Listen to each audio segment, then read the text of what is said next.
Calories are scam. ఎంతవరకు నిజమో మాట్లాడుకుందాం కానీ ముందైతే ఫాలో కొట్టండి. ఒక ఫుడ్ లో ఇన్ని క్యాలరీలు ఉన్నాయని మనకి ఎలా తెలుస్తుంది? బాంబ్ క్యాలరీ మీటర్ లో చూస్తారు. అంటే 1 గ్రామ్ ఆఫ్ గ్లూకోజ్ ని పెడితే 4 క్యాలరీస్ చూపిస్తుంది, 1 గ్రామ్ ఆఫ్ ఫ్రక్టోస్ ని పెడితే 4 క్యాలరీస్ చూపిస్తుంది. కానీ అదే 1 గ్రామ్ ఆఫ్ గ్లూకోజ్ మీ బాడీలో డిఫరెంట్ గా మెటబాలైజ్ అవుతుంది, అదే 1 గ్రామ్ ఆఫ్ ఫ్రక్టోస్ ఇంకొక విధంగా మెటబాలైజ్ అవుతుంది. సో మనము బాంబ్ క్యాలరీ మీటర్లం కాదు.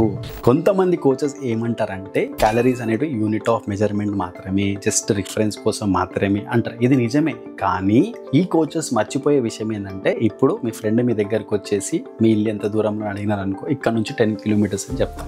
ఈ 10 కిలోమీటర్స్ అనేది డిస్టెన్స్, కానీ ఆ 10 కిలోమీటర్స్ మనం ఎలా వెళ్తున్నాం అన్నది మ్యాటర్. ఇప్పుడు యాక్టివా మీద వెళ్ళినాం అనుకో 50 రూపాయల పెట్రోల్ ఖర్చు అవుతుంది. అదే నువ్వు GT 650 మీద వెళ్తే 100 రూపాయల పెట్రోల్ ఖర్చు అవుతుంది.